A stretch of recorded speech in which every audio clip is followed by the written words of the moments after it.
काल जे माझ्यावर जे आरोप झाले त्या आरोपाचे खंडन करण्यासाठी मी आज पत्रकार परिषदेमध्ये हे सगळे खोटे आरोप केलेत माझ्यावर. म्हणजे ज्यावेळेस मी त्या ट्रस्टमध्ये नव्हतो आणि त्या ट्रस्टचा ताबा ज्यावेळेस प्रशासकांनी ताबा दिला त्या टायमिंगला ताबा घ्यायलाही मी नव्हतो, तरी त्यांनी सांगितलं की यांनी असा ताबा घेतला आणि काही लिखापडी नाही, काही नाही. ते सगळे पत्रव्यवहार तुमच्या पुढं सगळ्या पुढं आणला आहे आणि हे सगळं राजकीय दृष्टिकोनातून आरोप केले. गणेश देशमुख हा नाही माझ्यासाठी. गणेश देशमुख एक पुजारी, पण त्याला कुणी त्याच्या मागं बोलायला लावलं. तो माझा एक प्रतिस्पर्धी आहे. त्यांनी त्याला बोलायला लावलं की बाबा तू बोल आणि यांची कशी बदनामी होईल ते बघा. त्याच्यासाठी मी तुम्हाला रेकॉर्डिंग ऐकायला दिली आणि त्याच्यासाठी आजची पत्रकार परिषद. आणि हे माझे 9 व 8 विश्वस्त हे माझ्या मागं आहेत. आज गुरव पुजारीमधनं 3 विश्वस्त, एक ब्राह्मण आहे, 2 गाववाले आणि प्रसिद्ध सरपंच ताई येतं देवकरताई.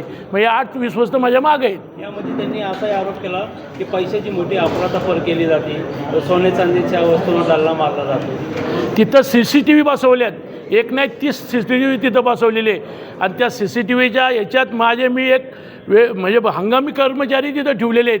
परत संध्याकाळच्या टायमाला ते म्हणतात 4 पोलीस गार्ड तिथं मुक्कामाला म्हणजे ड्युटीला असतात, दिवसाही पोलीस गार्ड तिथं ड्युटीला असतात. तसं काय होत नाही. फक्त आई एकविरा देवीची कसं बदनामी तिथल्या मंडळाची करायची त्यासाठी त्यांनी काहीतरी कुणाकडनं सुपारी घेतली आणि त्या सुपारी घेऊन तो बोलतोय.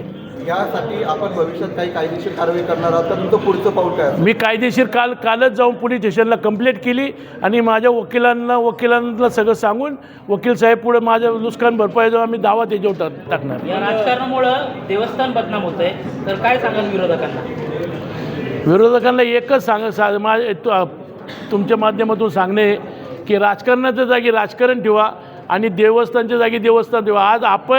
आज महाराष्ट्राची कुलस्वामिनी आई एकविरा देवी तिच्या पायथ्याशी राहतो आणि आज तिथं बदनामी करायचं हे चुकीचं आहे. आज भाविक वर्ग बी नाराज होतोय. सगळेजण मला आज 2 दिवस झाले फोन येतात की हे चुकीचं चाललेलं आहे. असं का? म्हणजे राजकारणाच्या जागी राजकारण ठेवावं हीच यांना विनंती केला जातोय. तो व्हिडिओ दाखवला. आता मला ज्यावेळेस कोणत्या मिनिस्टरकडे जायचं आहे, मंत्र्याकडे जायचं आहे, आमदाराकडे जायचं आहे, मला निधी मागायला जायचं आहे. मी ज्यावेळेस निधी मागायला जातो त्यावेळेस ती गाडी घेऊन जातो. मग त्या आमदार साहेबांना म्हणतो, आमदार साहेब इथं मला हे काम करायचं, एक 5 कोटी द्या. आमदार साहेब इथं मंदिर बांधायचं आहे. आज वेरगावला 50 लाख रुपये खर्च करून आमदार साहेबांनी मंदिर बांधून दिलेत. मग त्या मागण्यासाठी आम्ही सगळेजण ती गाडीच घेऊन जाणार ना. साप खोटे आहेत ते. एखाद्याला जर म्हणलो आपण मला 50,000 रुपये दे, तर मी तुझ्यावरचं काहीतरी बोलतो त्यांच्या विरोधात, हे असं काही गोष्टी करणारे लोक आहेत.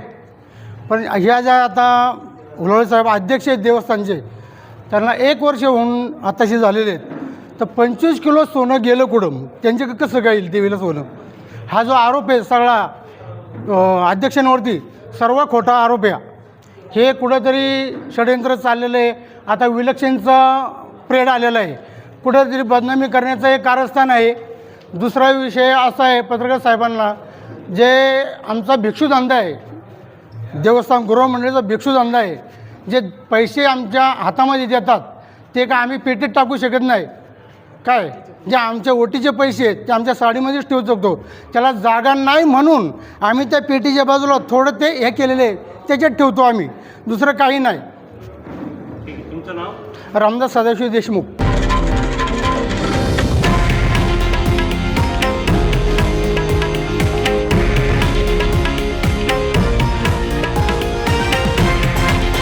हे आहे देशातील नंबर 1 न्यूज नेटवर्क आणि आपण पाहत आहात TV9 मराठी, एकमेव.